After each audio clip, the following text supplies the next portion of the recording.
Hi friends, எல்லோரும் எப்படி இருக்கீங்க? இன்றைக்கி நம்ம ரொம்ப ஒரு சுவாரஸ்யமான விஷயத்தை பற்றி பேச போகிறோங்க. நிறைய பேர் எங்கிட்ட கேட்ட கேள்வி இது. சித்த நிலையை அடையும் ராசிகள் அப்படின்னு யாராவது இருக்காங்களா அப்படின்னு கேட்டாங்க. இதை பற்றி கொஞ்சம் டீட்டெயிலாக பார்க்கலாங்க. முதல்ல சித்த நிலைனா என்ன அப்படின்னு தெரிஞ்சுக்கோங்க. இது ஆன்மீகத்தில் ஒரு உச்சக்கட்ட நிலைங்க. அதாவது மனம், உடல், ஆத்மானு எல்லாமே ஒருநிலைப்பட்டு பிரபஞ்ச சக்தியோட ஒன்றிணைஞ்சு வாழற ஒரு வாழ்க்கை. சும்மா நம்ம ராசி பலன் பார்க்குற மாதிரி இந்த ராசிக்காரங்களெல்லாம் சித்தராயிடுவாங்க அப்படின்னு சொல்ல முடியாதுங்க. அப்போ ராசிகளுக்கும் சித்த நிலைக்கும் சம்பந்தமே இல்லையா அப்படின்னு கேட்குறீங்களா? இருக்குங்க. ஆனால் அது நேரடியான சம்பந்தம் கிடையாது. சில ராசிக்காரர்களுக்கு ஆன்மீகத்தில் ஒரு ஈடுபாடு, தியானத்தில் ஒரு ஈடுபாடு, ஞானத்தை தேடணும் அப்படின்னு ஒரு தாகம் இருக்குங்க. இதெல்லாம் அவங்களுக்கு இயற்கையாகவே இருக்கும்.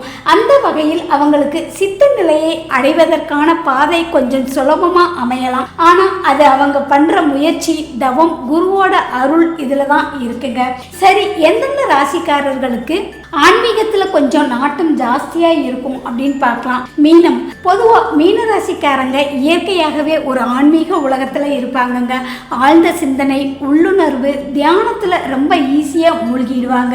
அடுத்ததான் தனுசுங்க. தனுசு ராசிக்காரங்க ஞானம், தத்துவம், உலக உண்மைகளை தேடணும் அப்படின்னு ஆர்வம் உள்ளவங்க. ஆன்மீக குருமார்களை பின்தொடர்வது, அறநெறிகளை கடைபிடிக்கிறது இவங்களுக்கு இயல்பாக இருக்குங்க. அடுத்ததாக கும்பம். இவங்க மற்றவங்களுக்கு நல்லது செய்யணும், உலகத்தில் ஒரு மாற்றத்தை கொண்டு வரணும் அப்படின்னு நினைப்பாங்க. இவங்களோட ஆன்மீக பயணம் பெரும்பாலும் சமுதாயத்திற்கு உபயோகமாக இருக்குங்க. அடுத்ததாக விருச்சிகம். இவங்க ஆழமான விஷயங்களை ஆராய்ச்சி பண்ணுறதுல கெட்டிக்காரங்க. மறைக்கப்பட்ட அறிவுகளை, ரகசியங்களை தெரிஞ்சிக்க இவங்களுக்கு ஆர்வம் அதிகமாக இருக்கும். இது இவங்களை ஆன்மீகத்தில் ரொம்ப ஆழமாக போக வைக்குங்க. ஆனால் இந்த ராசிக்காரங்க மட்டும்தான் சித்த நிலையை அடைவாங்கன்னு நான் சொல்லலைங்க. எந்த ராசிக்காரராக இருந்தாலும் தீவிரமான முயற்சி, அர்ப்பணிப்பு, குருவோட வழிகாட்டுதல் இருந்தால் கண்டிப்பாக ஆன்மீகத்தில் முன்னேற முடியும். சித்த நிலை அப்படிங்கிறது ஒரு தனிப்பட்ட உழைப்பு, ஒருத்தரோட கர்மா, புண்ணியம் எல்லாத்தையும் சார்ந்ததுங்க. இன்னொரு சுவாரஸ்யமான விஷயம் என்னன்னா, ஒவ்வொரு நட்சத்திரத்துக்கும் ஒரு சித்தர் இருக்காங்க.